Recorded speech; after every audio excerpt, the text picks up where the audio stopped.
WhatsApp guys, welcome back to stop up academy. मैं मयंक पालीवाल, आपका accountancy का मेंटर।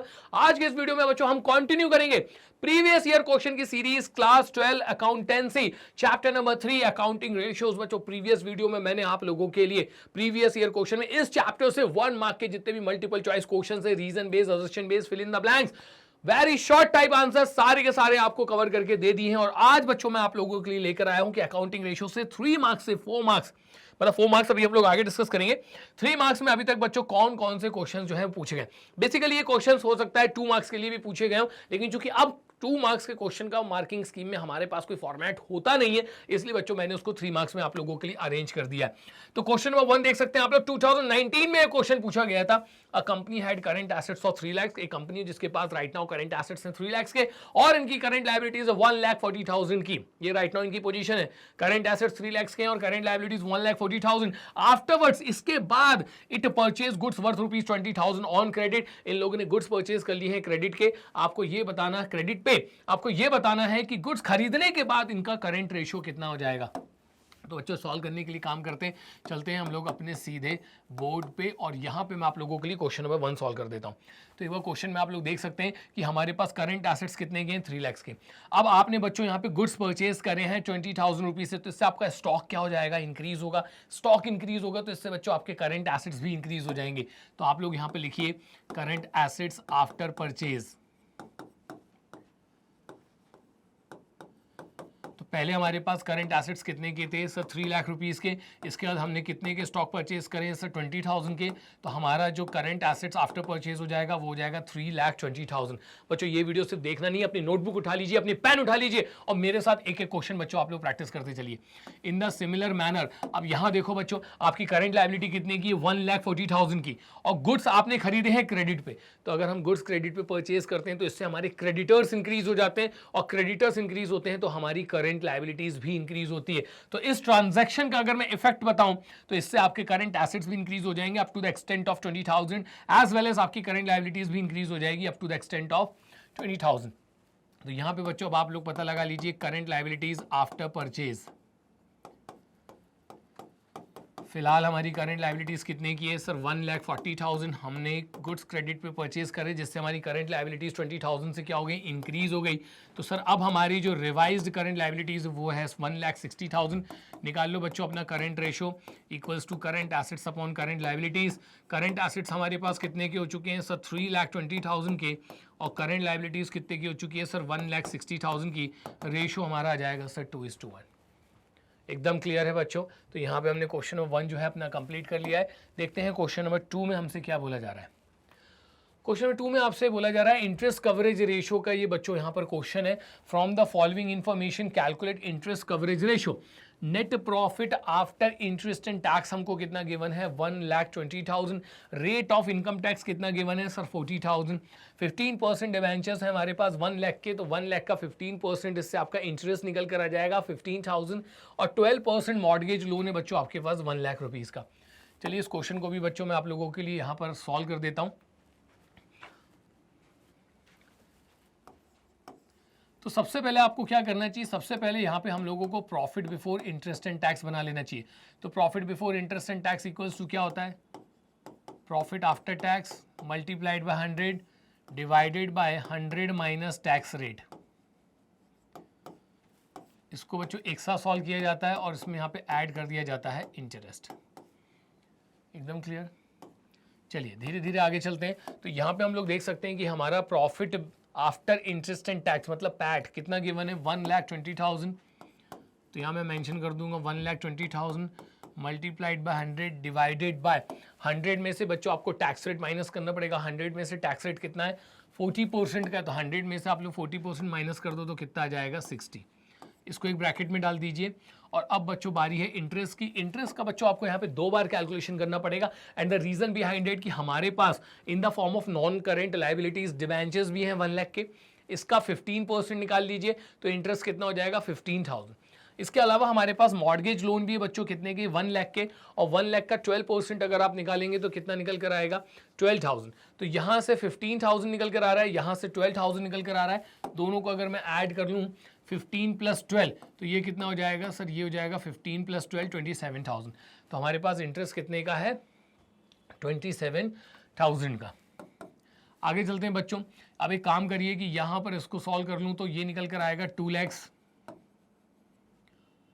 प्लस इंटरेस्ट हमारे पास कितना है 27,000 का, ऐड कर लीजिए तो ये हो जाएगा 2,27,000। अब बच्चों यहाँ से आप लोग अपना इंटरेस्ट कवरेज रेशियो निकाल सकते हैं, जो कि होता है profit before interest and tax divided by interest. तो 2,27,000 डिवाइडेड बाय बच्चों हो जाएगा ये 27,000। तो एक बार कॉन्सेप्ट भी मैं यहाँ पे आपको रिवाइज करके दे दूं कि ये रेशियो आपको बेसिकली क्या बता रहा होता है कि जितना भी हमको इंटरेस्ट पे करना है उसके कंपैरिजन में हम कितने टाइम्स जो है प्रॉफिट अर्न कर लेते हैं। तो इसको यहाँ पर आप कैलकुलेट कर लीजिए कितना निकल कर आएगा। देखो जो आपको कैलकुलेटर यूज नहीं करना है, मैं बस ज़्यादा से ज़्यादा क्वेश्चन जो है आपके कम से कम समय में करवा दूँ, इसलिए बच्चों मैं यहाँ पर कैलकुलेटर यूज कर लेता हूँ। तो ये लगभग आपका निकल कर आ रहा है 8.04 है कि 40 है, देख लेते हैं भाई, गलती नहीं होनी चाहिए। 8.407 है।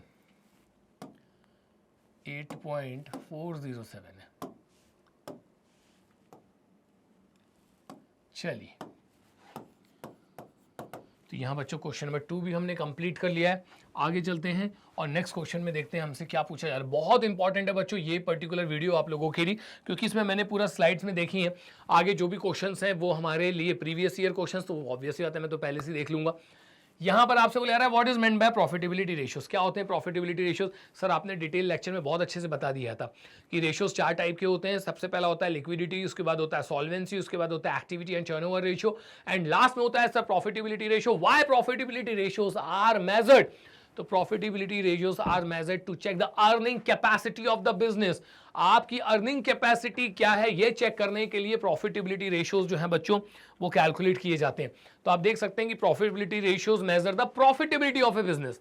क्या काम होता है इनका? ये आपके बिजनेस की प्रॉफिटेबिलिटी को मेजर करते हैं और इसी से आपकी ओवरऑल अर्निंग कैपेसिटी को क्या किया जाता है, चेक किया जाता है।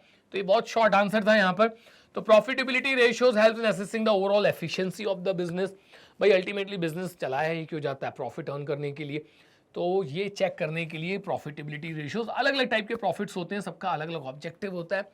तो उसके लिए यहाँ पे ब्रॉड कैटेगरी में क्या कैलकुलेट किए जाते हैं? प्रॉफिटेबिलिटी रेशियो का पूछा गया था 2016 में। नेक्स्ट हमारे पास है बच्चों क्वेश्चन नंबर 4 2014 में पूछा गया है। और मैं आपको बता दूं इस टाइप के क्वेश्चंस बच्चों आप लोग ज़्यादा ध्यान नहीं देते हैं इसमें, आप बस क्या कर रहे होते हैं न्यूमेरिकल क्वेश्चंस को सॉल्व कर रहे होते हैं।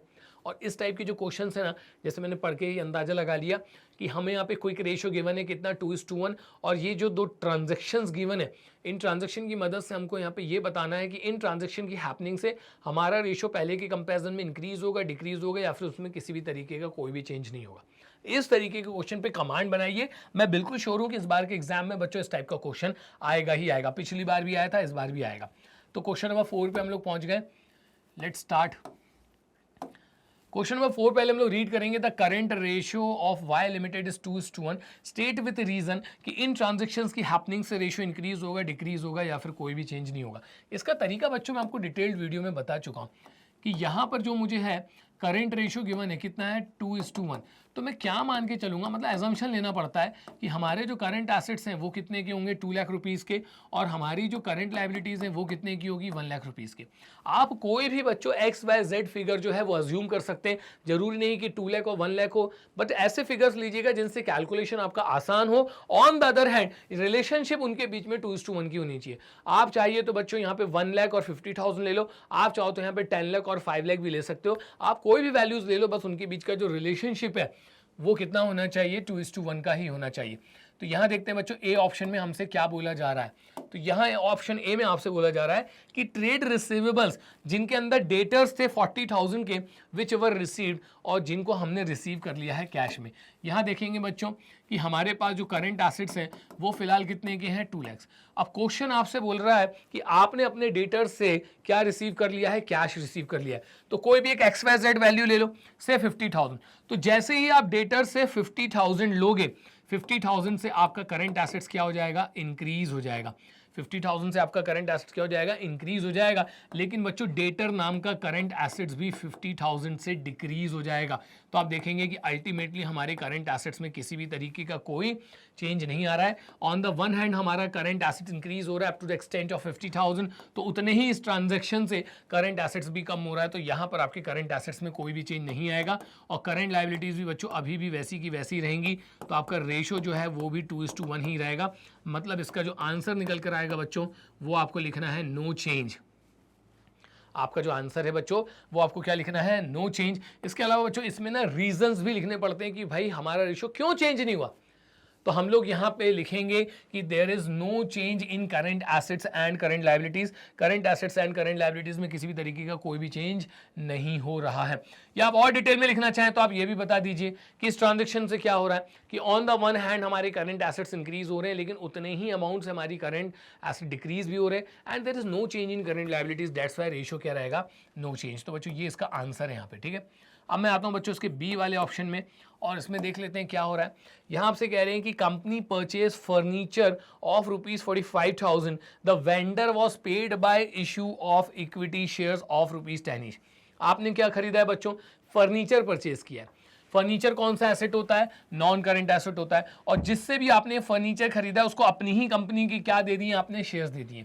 तो पार्ट बी में मैं आपको बताऊं बच्चों यहां पर भी आंसर नो चेंज ही आने वाला है। उसका रीजन अभी मैं आपको बता देता हूं। करंट एसेट्स हमारे पास 2 लाख के हैं, करंट लायबिलिटीज हमारे पास 1 लाख की है। अब ये आपसे क्या कह रहे हैं कि आपने फर्नीचर खरीदा है, फर्नीचर खरीदने से नॉन करंट एसेट्स इंक्रीज होते हैं, उसका करंट एसेट्स पे कोई भी फर्क नहीं पड़ेगा। फिर उसके अगेंस्ट में आपने उनको पेमेंट करते वक्त कैश देने की जगह अपनी कंपनी के शेयर्स इशू कर दिए, उससे आपका इक्विटी शेयर कैपिटल या शेयर कैपिटल इंक्रीज होगा, उसका करंट लायबिलिटीज पे कोई फर्क नहीं पड़ेगा। तो ये जो ट्रांजैक्शन है ना कि हमने फर्नीचर खरीदा उसके अगेंस्ट में हमने शेयर्स इशू कर दिए, इसका आपके करंट एसेट्स और करंट लायबिलिटीज से कोई भी लेना देना नहीं है। तो बच्चों यहां पर भी आपका आंसर क्या निकल कर आएगा कि इस ट्रांजैक्शन की हैपनिंग से हमारे रेशियो में किसी भी तरीके का कोई भी चेंज नहीं आ रहा है। तो आप लिखेंगे नो चेंज और रीजन आप बताएंगे कि there is no change in current assets and current liabilities. और यहां पे चूंकि करंट एसेट्स और करंट लायबिलिटीज में किसी भी तरीके का कोई भी चेंज नहीं है, इसलिए यहां पर आंसर हो जाएगा नो चेंज। नेक्स्ट इसी से मिलता ही जुलता क्वेश्चन है बच्चों, दिल्ली 2014 में पूछा गया था ये क्वेश्चन। क्विक रेशियो अब की बार हमको गिवन है 1:1। क्विक रेशियो बच्चों थोड़ा सा इंटरेस्टिंग होता है, इसको बहुत ध्यान से देखिएगा आप लोग। तो हम लोग पहुंच चुके हैं क्वेश्चन नंबर 5 पे।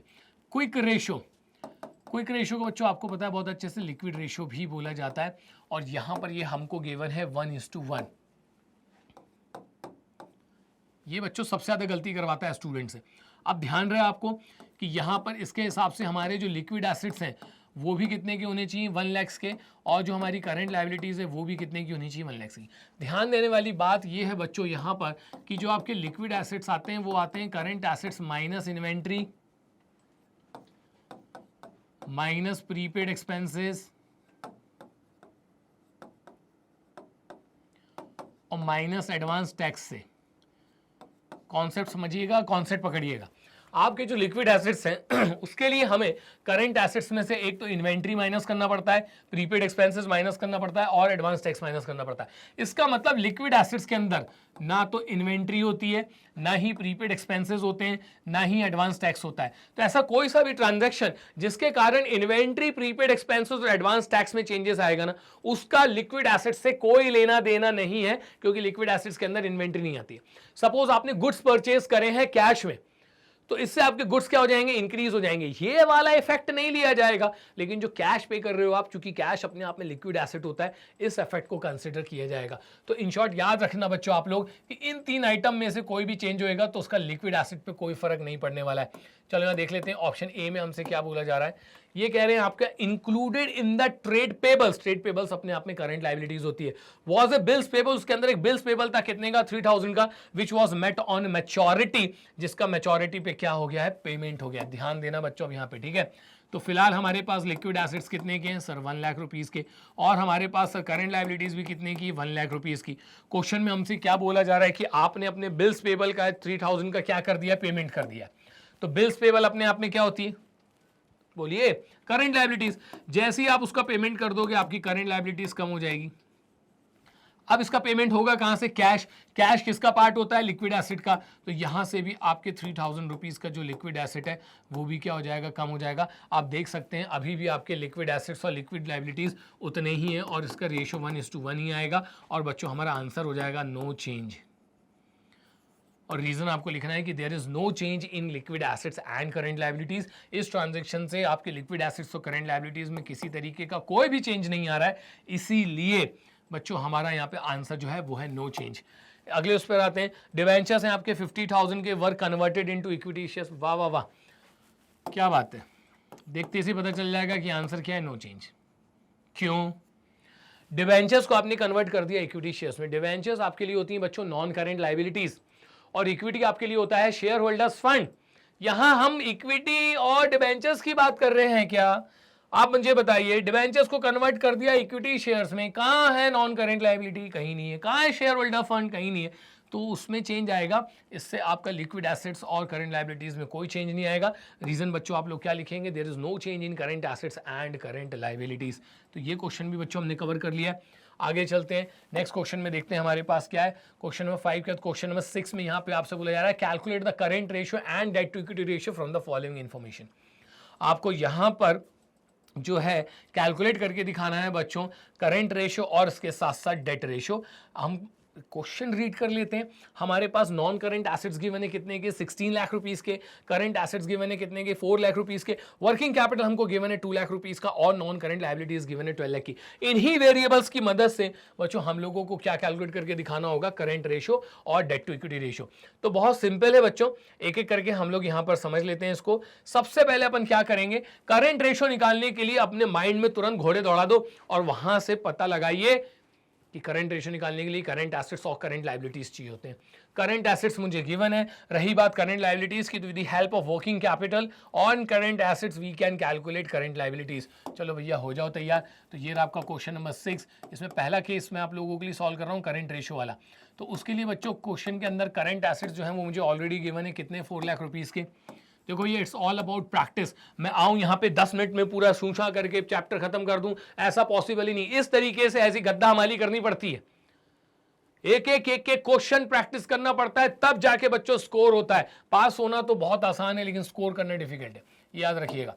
तो यहां पर करंट एसेट्स हैं 4 lakh rupees and working capital कितने की है? 2 लाख की। सीधे वर्किंग कैपिटल का फॉर्मूला लगाइए। वर्किंग कैपिटल इक्वल्स टू होता है current assets minus current liabilities. Working capital कितना गिवन है? 2 लाख। करंट एसेट्स कितने हमारे पास? 4 लाख के।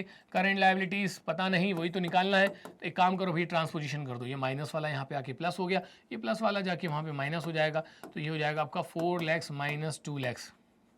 तो यहाँ पर भी आएगा 2 लाख। करंट रेशियो चाहिए था आपको, निकाल लो भाई। करंट रेशियो इक्वल्स टू होता है current assets upon current liabilities. Current assets हमारे पास कितने के हैं? 4 लाख रुपीज़ के। करंट लायबिलिटीज़ हमारे पास कितने की हैं? सर 2 लाख रुपीज़ की। तो बच्चों इस क्वेश्चन में आपका जो रेशियो है वो है 2:1। और क्या निकालने को बोला है? साथ साथ बोला है डेट टू इक्विटी भी रेशियो निकाल के दिखाइए। अब भाई मैं डेट टू इक्विटी रेशियो कैसे निकालता हूँ, ये यहाँ पे हम लोग देख लेते हैं। हमको यहाँ पे नॉन करंट एसेट्स है, करंट एसेट्स गिवन है और नॉन करंट लायबिलिटीज भी गिवन है। अब देखो यहाँ पर कई बच्चे क्या होते हैं, सोच ही नहीं पाते हैं कि ये कैसे निकलेगा। इसके लिए ना आपको जबरदस्त प्रैक्टिस चाहिए होती है बच्चों डेरिवेशंस पे। अब मैं यहाँ पे क्या करने वाला हूँ, मुझे बहुत अच्छे से पता है कि नॉन करंट एसेट्स और करंट एसेट्स को ऐड करने से मुझे टोटल एसेट्स मिल जाएंगे। नॉन करंट एसेट्स और करंट एसेट्स को ऐड करने से मुझे टोटल एसेट्स मिल जाएंगे and total assets always equals to total liabilities. तो मैं कहाँ तक पहुँच जाऊँगा? टोटल लायबिलिटीज से। अब मैं टोटल लायबिलिटीज को खोलूंगा। Total liabilities equals to share holders fund plus non current liabilities plus current liabilities, और यहां से बच्चों क्या बाहर निकाल लूंगा? Share holders fund. तो अब मैं आप लोगों को यहाँ पे डेट टू इक्विटी रेशियो जो है वो कैलकुलेट करके दिखा रहा हूँ। तो उसके लिए काम करो, सबसे पहले टोटल एसेट्स बना लो। तो टोटल एसेट्स इक्वल्स टू होते हैं non current assets plus current assets. यहाँ देखो नॉन करंट एसेट्स 16 लाख के और करंट एसेट्स आपके 4 लाख के। तो नॉन करंट एसेट्स में बच्चों मैं मेंशन कर दूंगा 16 लाख, करंट एसेट्स में हम मेंशन कर देंगे 4 लाख। तो टोटल मेरे पास टोटल एसेट्स कितने आ जाएंगे? 20 लाख। सर क्यों निकाल रहे हो total assets? Debt to equity तो हमारा रेशियो, आप टोटल एसेट्स पे पहुंच गए। भाई टोटल एसेट्स से जाऊंगा टोटल लायबिलिटीज पे और टोटल लायबिलिटीज से इक्विटी निकल कर आऊंगा। डेट मुझे ऑलरेडी गिवन है। तो यहाँ पे हमको पता है कि sir total assets always equals to total liabilities. तो अब लगा दो टोटल लाइबिलिटीज़ का formula, share holders fund plus non current liabilities plus current liabilities. और टोटल लाइबिलिटीज़ की अगर हम बात करें तो यहाँ पे टोटल एसेट्स की वैल्यू आ जाएगी कितनी sir 20 lakh. Share holders fund यही तो इक्विटी होती है बच्चों, यही तो अपने को पता लगाना है। प्लस अगर हम बात करें यहाँ पर नॉन करेंट लाइबिलिटीज़ की, तो नॉन करेंट लाइबिलिटीज़ क्वेश्चन में हमको गिवन है कितनी 12 लाख।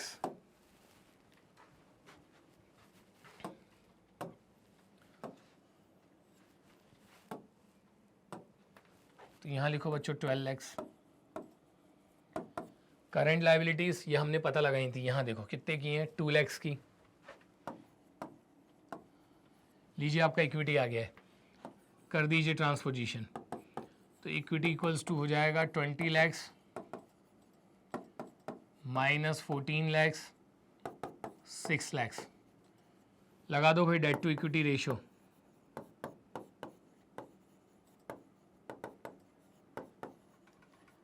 तो debt to equity ratio equals to होता है सर डेट अपॉन इक्विटी।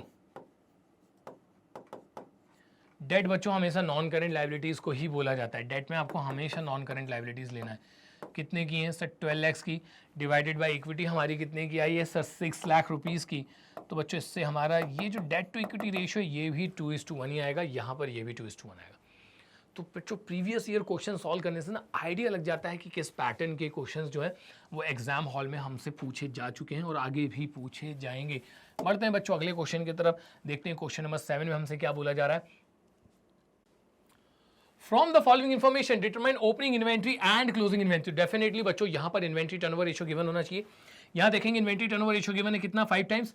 अब ओपनिंग इन्वेंट्री और क्लोजिंग इन्वेंट्री का यूज बच्चों इन्वेंट्री टर्नओवर रेशियो में ही होता है, क्योंकि यहाँ पर इन्वेंट्री टर्नओवर रेशियो निकालने के लिए हमें एवरेज इन्वेंट्री की जरूरत पड़ती है।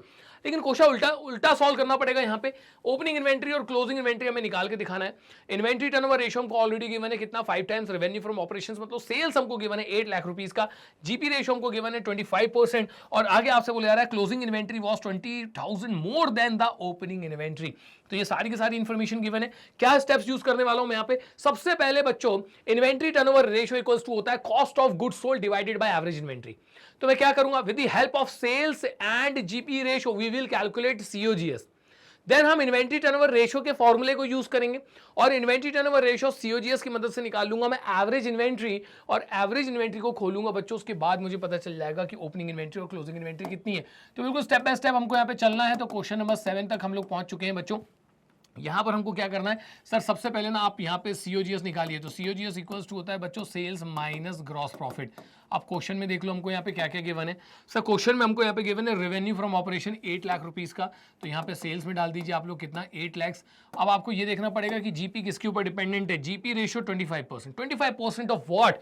हर क्वेश्चन में जब कभी भी जीपी आता है मैं आपको यही समझाता हूँ 25% ऑफ व्हाट, 25% ऑफ सीओजीएस और 25% of sales. In the absence of any information 25% of sales। तो यहाँ पे 25% सेल्स का निकाल लो। सेल्स कितनी है 8 लाख। 8 लाख का 25% निकालोगे तो बच्चों ये आ जाएगा 2 लाख। तो यहाँ पे आपका सीओजीएस हो जाएगा कितना 6 लाख। आगे सीओजीएस। अब एक काम करिए बच्चे, इन्वेंट्री टर्नओवर रेशियो का फॉर्मूला यूज करिए। Inventory turnover ratio equals to होता है COGS divided by average inventory. और इधर से बच्चों अपन लोग अब एवरेज इन्वेंट्री कैलकुलेट करने की कोशिश करेंगे। तो हमारे इन्वेंट्री टर्नओवर रेशियो देख लेते हैं क्वेश्चन के अंदर कितना गिवन है सर 5 टाइम्स। तो इन्वेंट्री टर्नओवर रेशियो में बच्चों यहाँ पे डाल दीजिए 5। कॉस्ट ऑफ गुड्स सोल्ड हमने कैलकुलेट कर लिया है कितना 6 lakh divided by average inventory. तो यहाँ से बच्चों बाहर निकालो एवरेज इन्वेंट्री। तो सर एक काम कर दीजिए कि आप ना यहाँ पर एवरेज इन्वेंट्री निकालते वक्त क्रॉस मल्टीप्लिकेशन कर दीजिए। तो ये हो जाएगा यहाँ पर 6 लाख डिवाइडेड बाय 5। तो सर हमारी एवरेज इन्वेंट्री निकल कर आएगी 1,20,000। मेरे साथ बच्चों पैरेलली आप इसको सॉल्व करते चलिए। अब यहाँ पर जैसे ही एवरेज इन्वेंट्री आ चुकी है, अब मैं एवरेज इन्वेंट्री को खोलूंगा। तो एवरेज इन्वेंट्री इक्वल्स टू हो जाएगा ओपनिंग इन्वेंट्री। ये ओपनिंग इन्वेंट्री है, ठीक है। Opening inventory plus closing inventory divided by 2। तो यहाँ पे हमारी एवरेज इन्वेंट्री कितनी आ चुकी है सर 1,20,000। ओपनिंग क्लोजिंग में जरूर कुछ ना कुछ रिलेशनशिप होता है बच्चों, वो रिलेशनशिप मुझे यहाँ रीड करना पड़ेगा। ये कह रहे हैं closing inventory was 20,000 more than the opening. Opening से क्लोजिंग 20,000 ज़्यादा है। ओपनिंग से क्लोजिंग 20,000 ज़्यादा है। एक बार फिर से बोलो, ओपनिंग से क्लोजिंग 20,000 ज़्यादा है। तो ओपनिंग अगर x है तो क्लोजिंग उससे 20,000 ज़्यादा है तो वो जाएगा x plus 20,000 whole divided by 2, cross multiplication कर दो तो यहाँ जाएगा 2,40,000, इन दोनों को ऐड कर दूंगा तो ये हो जाएगा 2x और यहाँ आ जाएगा आपका 20,000। अब क्या करेंगे, अब भाई ये काम करो कि यहाँ पर 2,40,000 में से 20,000 जो है बच्चों आप लोग सबट्रैक्ट कर लीजिए और यहाँ जाएगा आपका 2x। अब ये कितना हो जाएगा, ये हो जाएगा 2,20,000 इक्वल्स टू 2x। तो x की वैल्यू बच्चों फाइनली हमारी आ चुकी है, कितनी डिवाइड कर देना 1,10,000। तो जो आपका ओपनिंग इन्वेंट्री था ना बच्चों, ओपनिंग इन्वेंट्री की वैल्यू क्या थी x, तो ओपनिंग इन्वेंट्री कितना कहलाएगा 1,10,000। और अगर हम बात करें क्लोजिंग इन्वेंट्री की तो ये था x प्लस 20,000। तो x में आ चुका है कितना 1,10,000 प्लस 20,000, इनको अगर हम लोग ऐड कर लेंगे तो हमारी क्लोजिंग इन्वेंट्री कितनी निकल कर आएगी 1,30,000। तो पूरा क्वेश्चन बच्चों आपको जस्ट उल्टा सॉल्व करना है। अदरवाइज जनरली क्या होता है कि हम यहाँ से ऐसे जाते हैं और कहाँ तक पहुँच जाते हैं, इन्वेंट्री टर्नओवर रेशियोज तक। एकदम क्लियर है, बढ़ जाए आगे।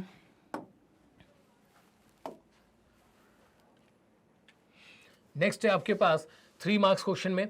तो 3 मार्क्स क्वेश्चन में हमसे बोला जा रहा है X limited has a current ratio of 3:1 and quick ratio of 2:1 if the excess of current assets over quick assets represented by inventory rupees 40,000, calculate current assets and current liabilities. तो बड़ा basic सा question है ये, 2012 में पूछा गया था। हमको ऑलरेडी करंट रेशियो गिवन है और क्विक रेशियो गिवन है और हमारे पास इन्वेंट्री गिवन है 40,000 की।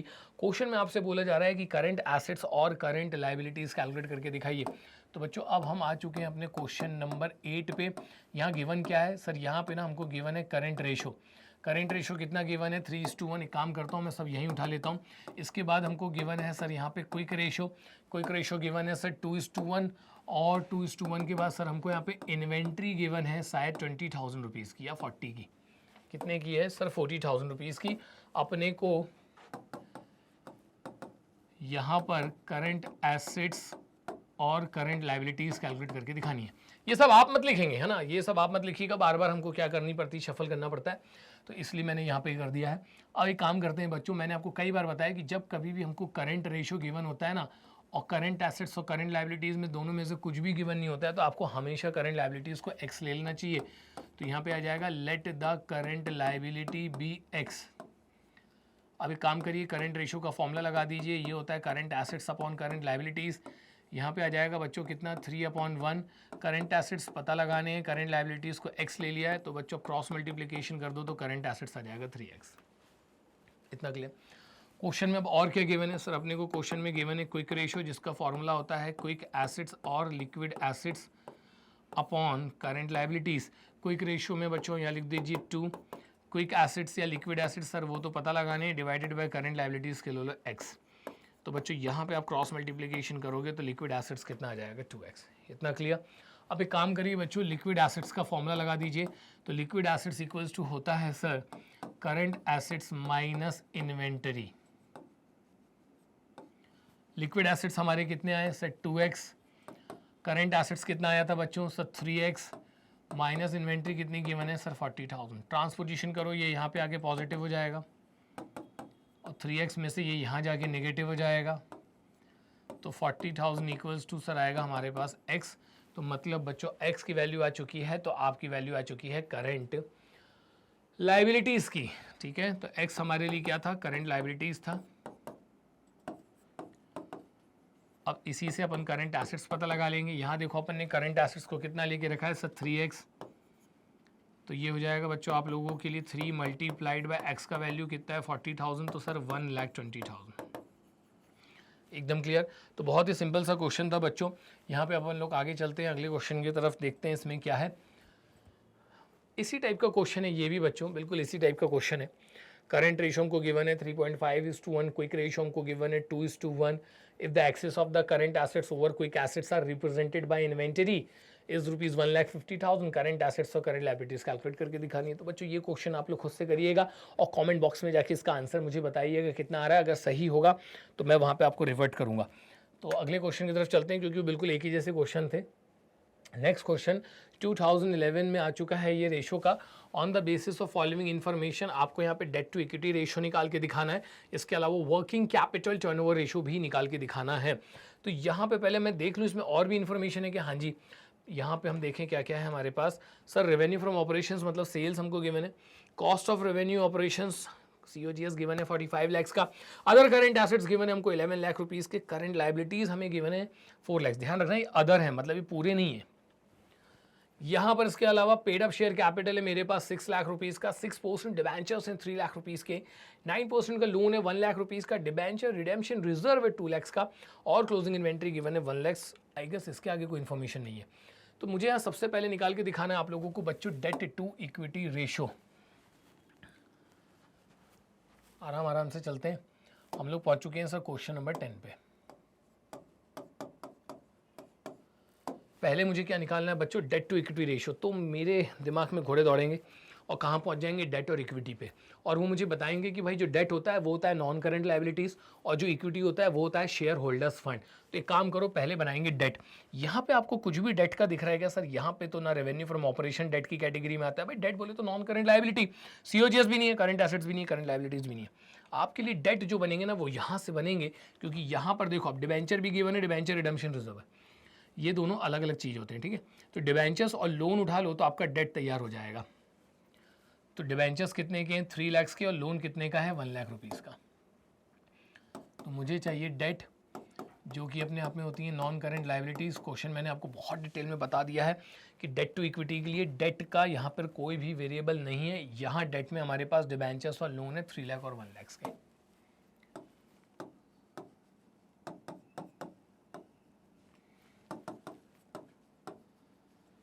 अब बात करेंगे हम लोग इक्विटी की, जो कि अपने आप में बच्चों शेयर होल्डर्स फंड भी होता है।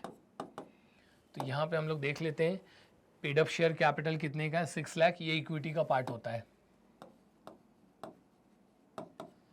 इसके बाद आता है reserves and surplus, debenture redemption reserve, यहाँ आ जाएगा 2 लाख रुपीज़ का।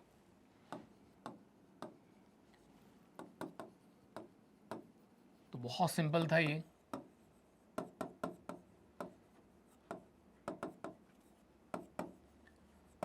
Date to equity ratio equals to हो जाता है डेट अपॉन इक्विटी। डेट हमारे पास कितने का है सर, 4 लाख रुपीज़ का, डिवाइडेड बाय इक्विटी कितने की निकल कर आ रही है सर, 8 लाख रुपीज़ की। तो ये नहीं बच्चों आपका निकल कर आएगा 0.5:1।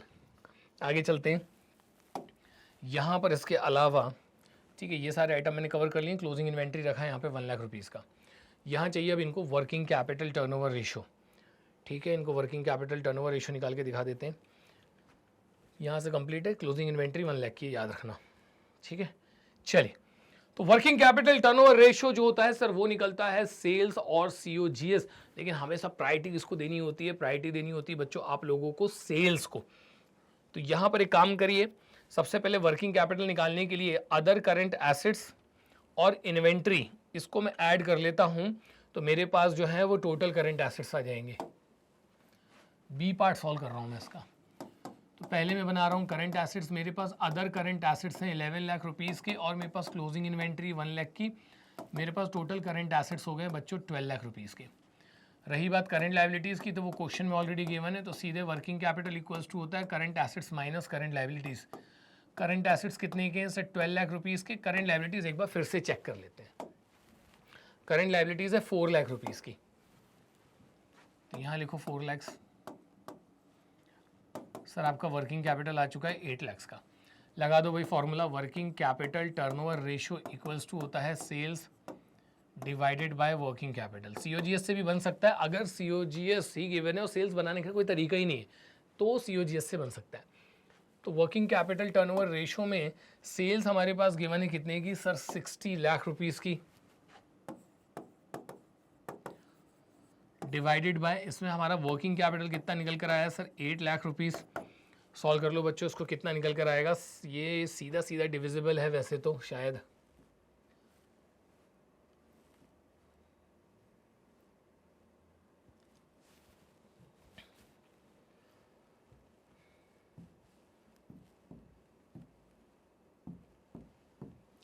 $7.5 कितना आ रहा है बच्चों, 7.5 times. Fine, complete.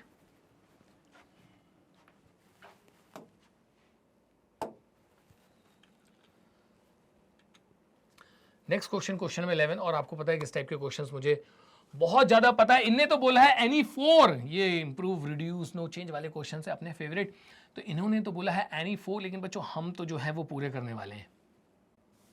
The quick ratio of a company's 2:1 state giving reason for any four which of the following would improve, reduce or not change।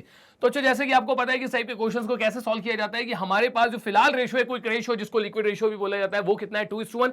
और ये जो यहाँ पे ट्रांजेक्शंस दिख रहे हैं, जैसे जैसे इन ट्रांजेक्शंस की हैपनिंग होते चली जाएगी, हमें ये बताना होता है कि इन ट्रांजेक्शंस की हैपनिंग से हमारा ratio in comparison to previous जैसे कितना है 2:1, तो अब ये पहले के कंपैरिजन में इंप्रूव होगा, रिड्यूस होगा या फिर नॉट चेंज, इसके अंदर किसी भी तरीके का कोई भी चेंज नहीं आएगा।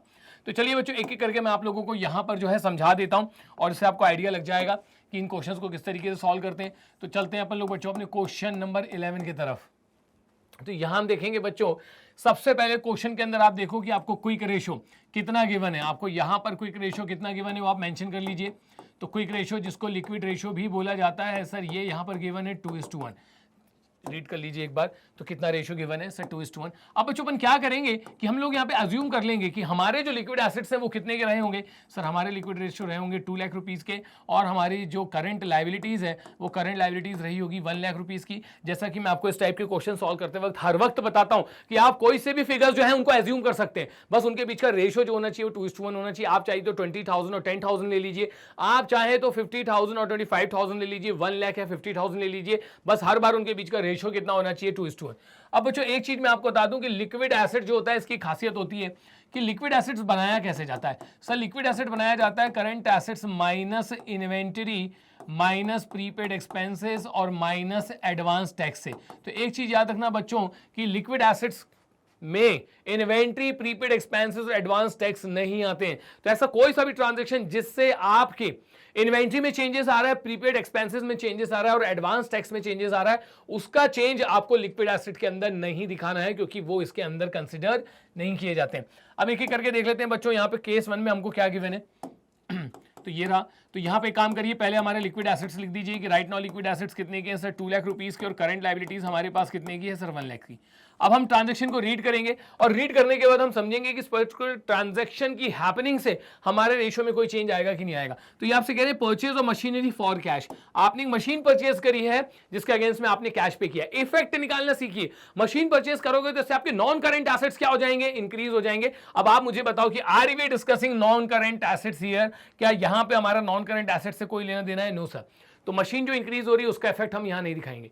अब मुझे इसके अगेंस्ट में क्या पे करना पड़ेगा सर? कैश पे करना पड़ेगा। It will reduce our cash, और कैश अपने आप में लिक्विड एसेट्स होता है, तो आप लिक्विड एसेट्स को कम कर लीजिए।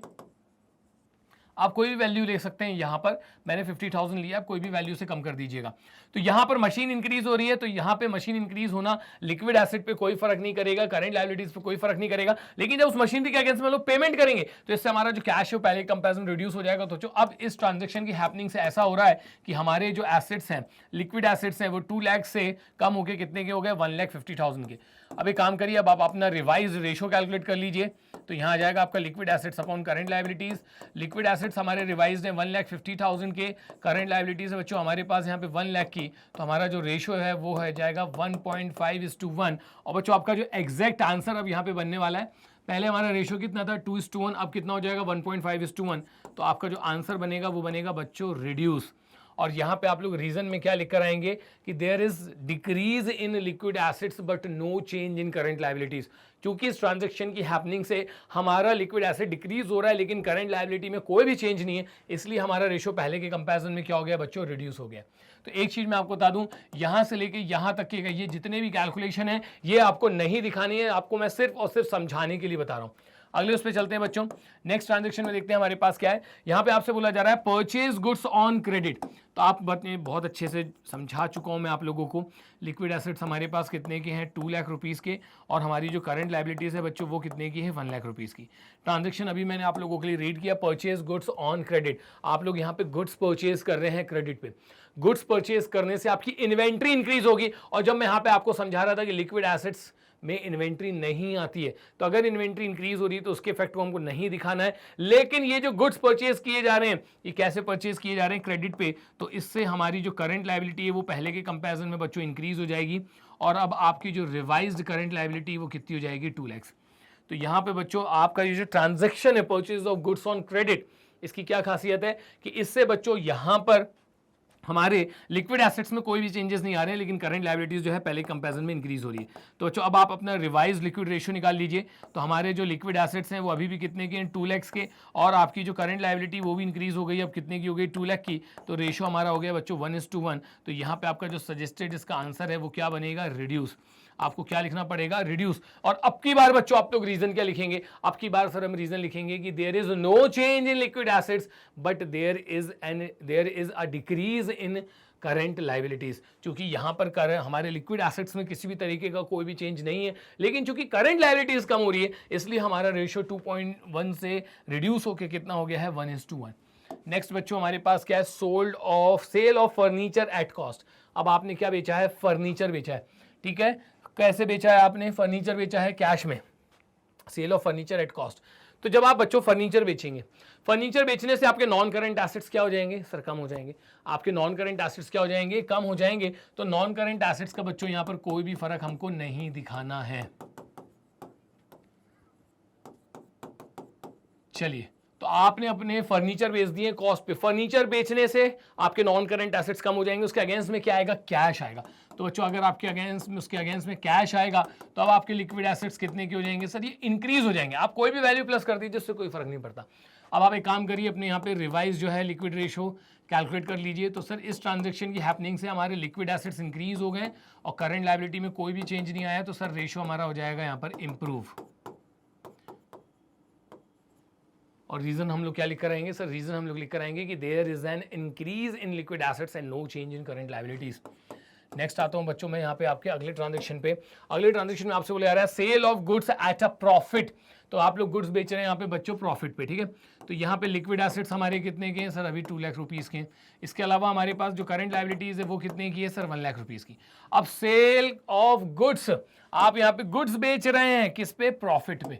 तो देखो गुड्स बेचने से स्टॉक क्या होगा, कम होगा, इन्वेंट्री क्या होगी, कम होगी। भाई इन्वेंट्री को लिक्विड रेशियो में दूरों दूरों तक आपको कहीं पर भी लेना ही नहीं है, but on the other hand जब आप इस स्टॉक को बेचेंगे तो उसके अगेंस्ट में आप लोग क्या रिसीव करेंगे, सम इसके अगेंस्ट में कैश रिसीव करेंगे, और यहां पर हमारा जो कैश है इंक्रीज हो जाएगा, जिससे हमारा लिक्विड एसेट्स भी क्या हो जाएगा बच्चों, इंक्रीज हो जाएगा।